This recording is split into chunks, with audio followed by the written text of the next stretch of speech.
Estamos en este tiempo charlando acerca de la carta a los Gálatas. Ya la hemos desarrollado los 3 primeros capítulos, hablamos un poquito acerca del capítulo 4, pero hoy comienza el capítulo 4, el cual para mí marca una bisagra muy importante en toda esta carta. Y les voy a decir algo que quizás sorprenda incluso a aquel que esté escuchando los audios, y es que el gran problema que ha tenido la carta a los Gálatas, el problema de entendimiento de la carta a los Gálatas, el problema por el cual ha sido incluso una herramienta para nuestros detractores, para aquellos que niegan nuestro cumplimiento de los mandamientos, que niegan nuestra observancia de las santas convocaciones. El problema radica en que leen solamente la carta a los Gálatas. Claro, ustedes me dirán, pero ¿cómo no? Los evangélicos, católicos, bueno, todos leen toda la Biblia. ¿Cómo que leen la carta a los Gálatas?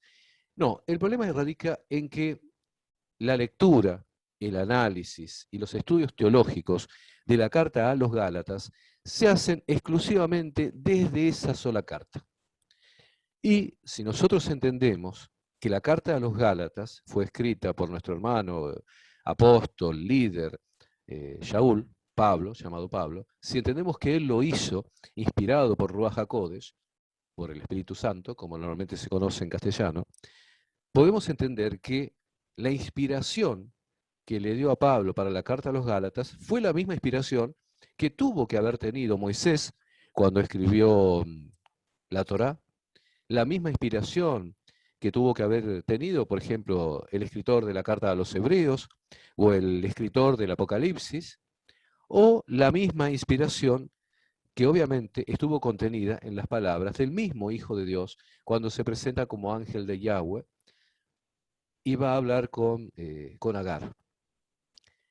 Si no, podríamos pensar que la carta a los Gálatas es única y el Espíritu que envió el conocimiento a Pablo es distinto que el que guió la mano al escritor del Evangelio de Lucas.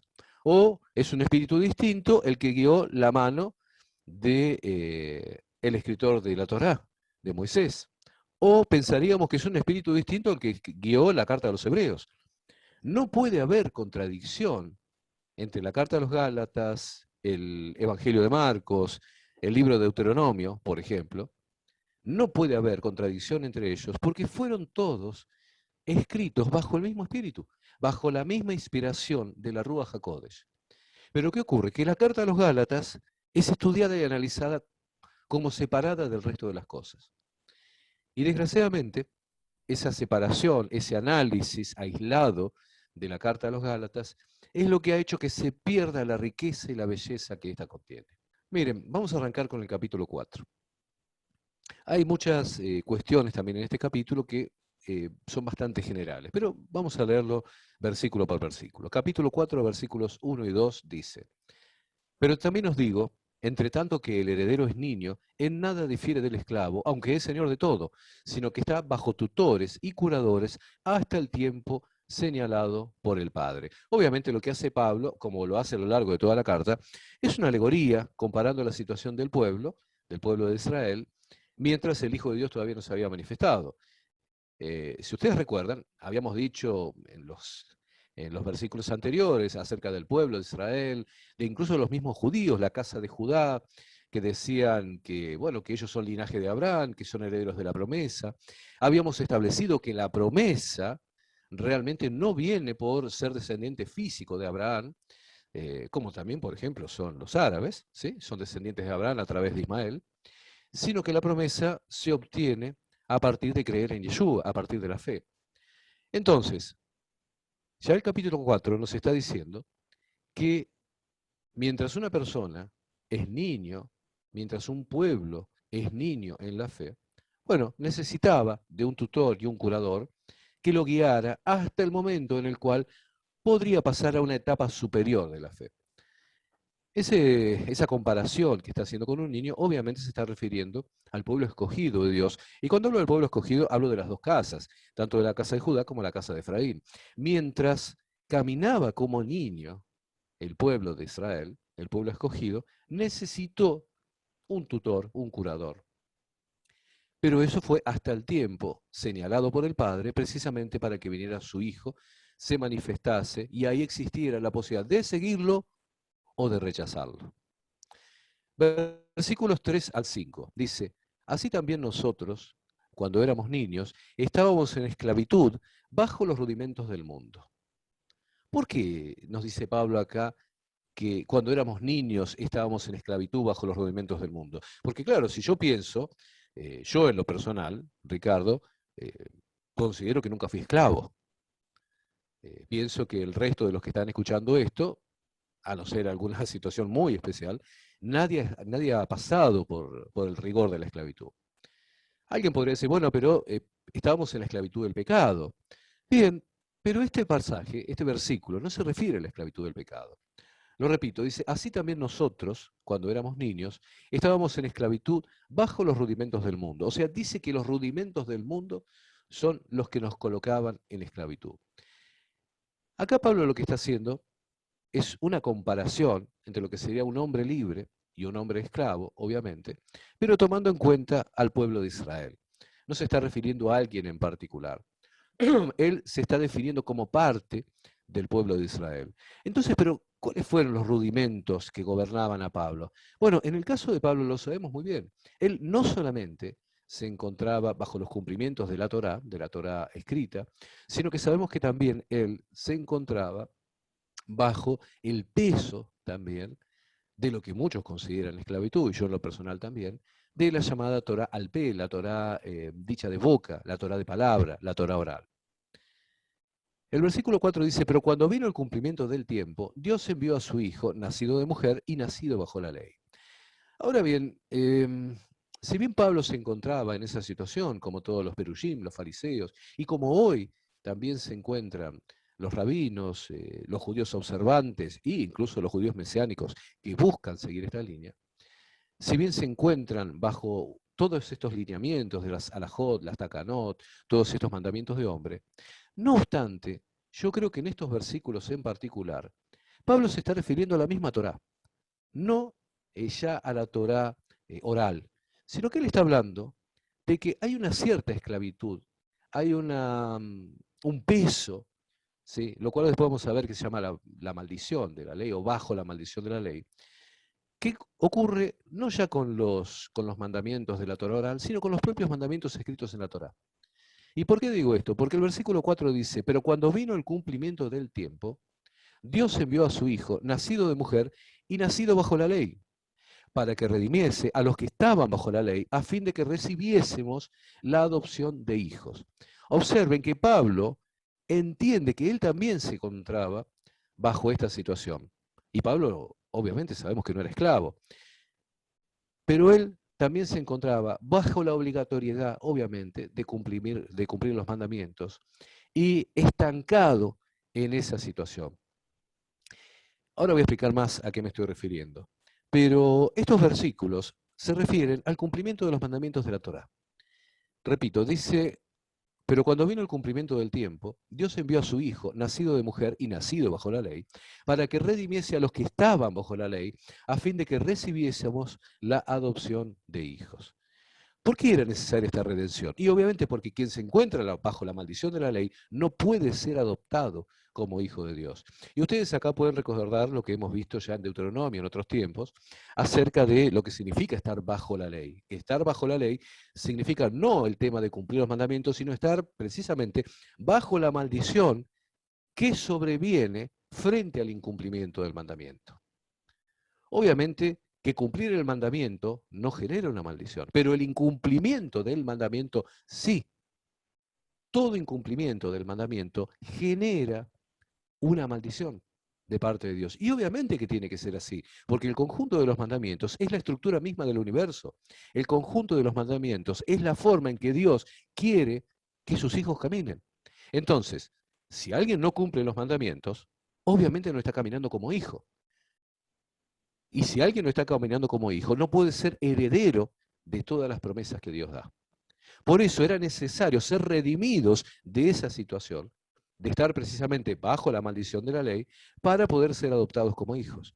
El versículo 6 nos dice, y por cuanto sois hijos, Dios envió a vuestros corazones el espíritu de su Hijo, el cual clama, Abba Padre. Bueno, fíjense que la primer y gran consecuencia de haber sido adoptados como hijos radica en la misma presencia de la Ruach HaKodesh, del Espíritu Santo. Entonces, por el incumplimiento del mandamiento, no éramos tenidos como hijos y estábamos bajo una maldición. Venido Yeshua, esa esclavitud, esa maldición en la cual estábamos puestos, es quitada y podemos ser adoptados como hijos.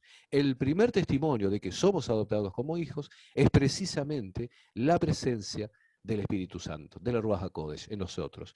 Y esta presencia que se manifiesta de muchas formas, no necesariamente con el hablar en lenguas, como algunos piensan. Se manifiesta con dones, sí, es cierto, puede ser de sabiduría, de ciencia, de discernimiento de espíritus, con sanidades, pero también se manifiesta con la búsqueda del cumplimiento de la voluntad de Dios.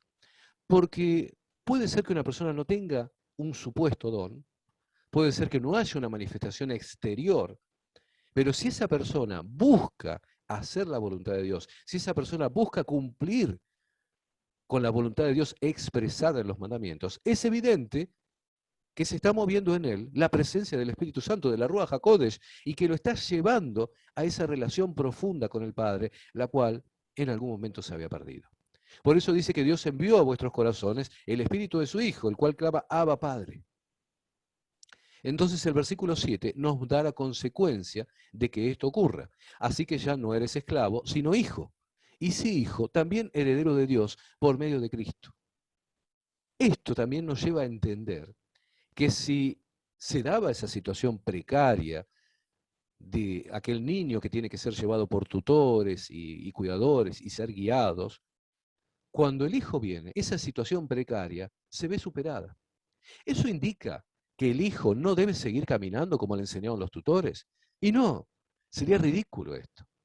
Fíjense, ¿cuál es el gran error de la mayoría del cristianismo? Creer que cuando se supera esa situación de niño, gracias al cumplimiento de la venida de Yeshua, lo que se aprendió como niño debe ser olvidado. Me explico mejor. Pablo nos dice que caminando como niños teníamos tutores, y nos dice que el tutor, en definitiva, es la Torá, porque esa es la alegoría que él está haciendo. Él está diciendo que la Torá nos servía como un ayo, como una guía, hasta el momento de la venida del Hijo.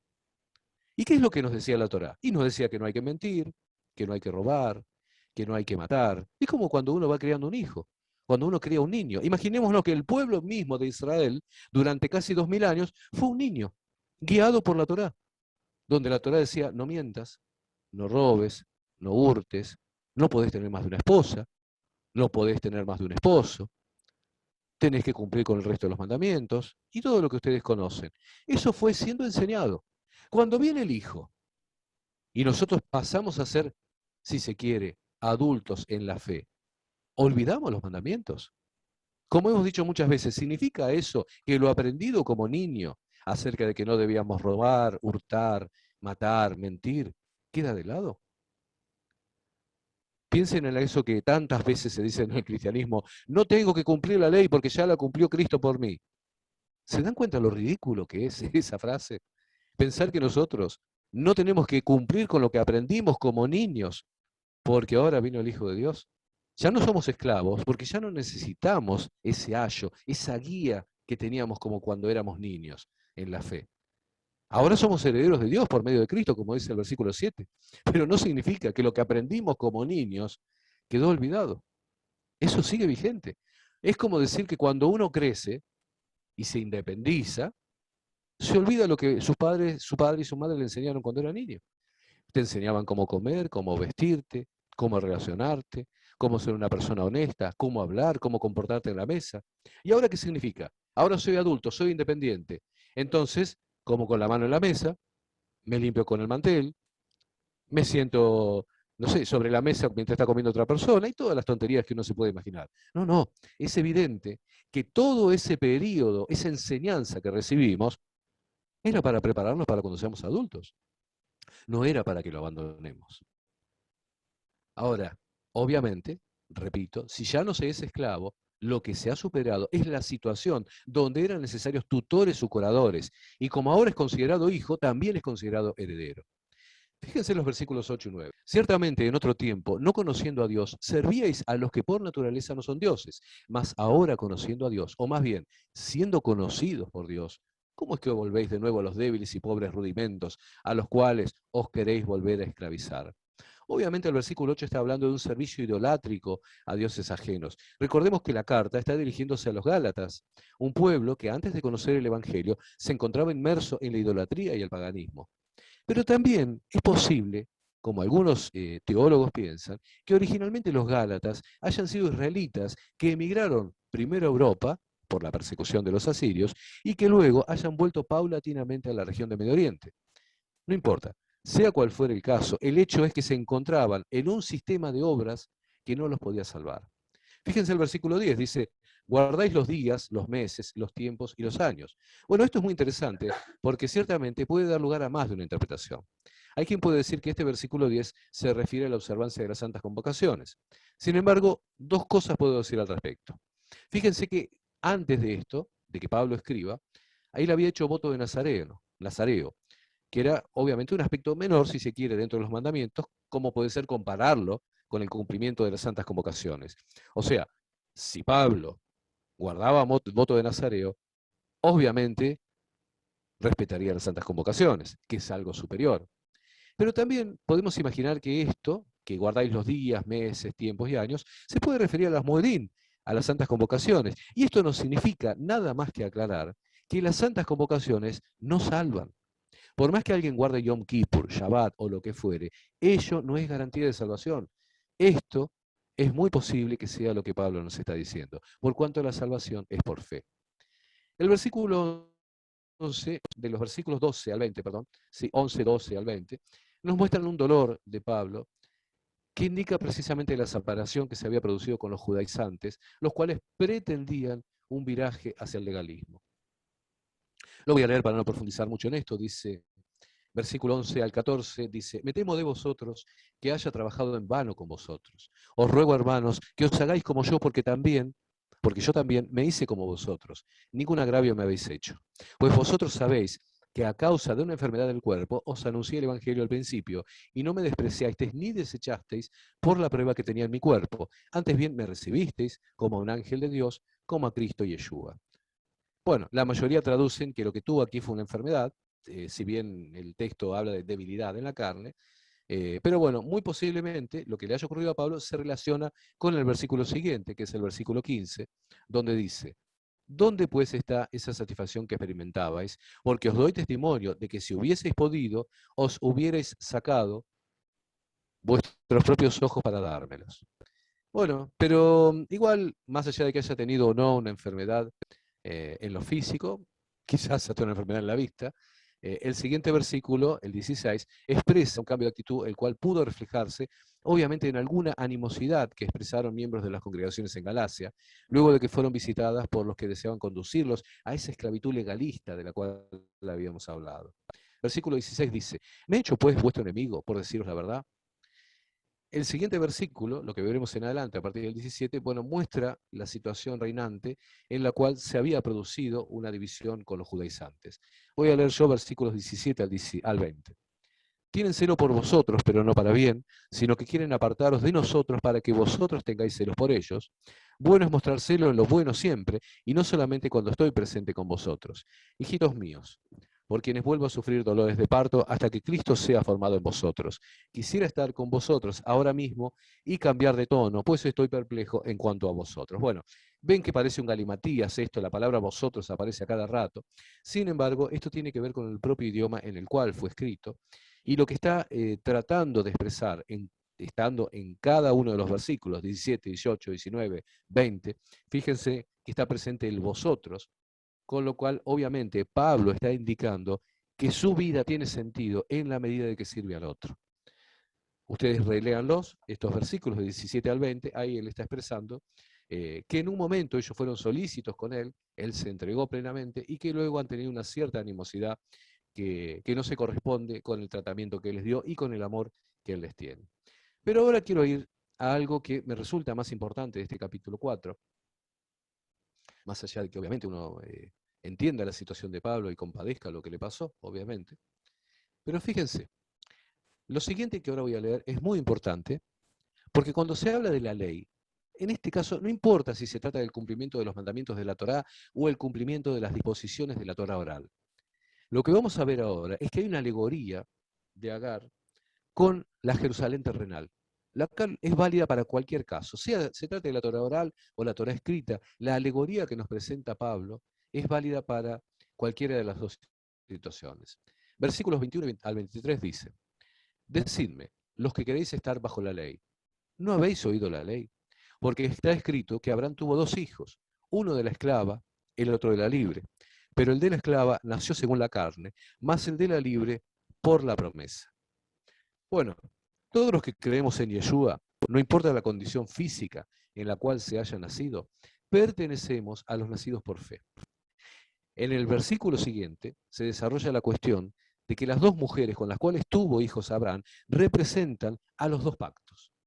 A partir del versículo 24 va a desarrollar el primero de ellos, el pacto en el Sinaí. Este tiene tres elementos alegóricos: el monte Sinaí, a la sierva Agar y la Jerusalén terrenal. Fíjense, dice así, 24 y 25. Repito el 23 para que no se pierda el hilo. 22 en adelante, porque está escrito que Abraham tuvo dos hijos, uno de la esclava, el otro de la libre, pero el de la esclava nació según la carne, más el de la libre por la promesa, lo cual es una alegoría, pues estas dos mujeres son los dos pactos. El uno proviene del monte Sinaí, el cual da hijos para esclavitud.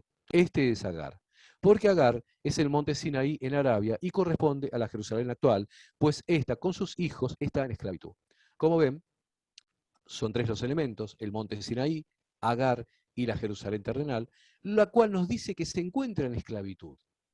Como les decía, en esto podemos entender que se refiere, por ejemplo, al cumplimiento farisaico del conjunto de disposiciones de la Torah oral. Pero por otro lado, él está diciendo que todo Jerusalén está en esclavitud, con lo cual los saduceos, por ejemplo, y los esenios que hubiera, también considera que están en esclavitud.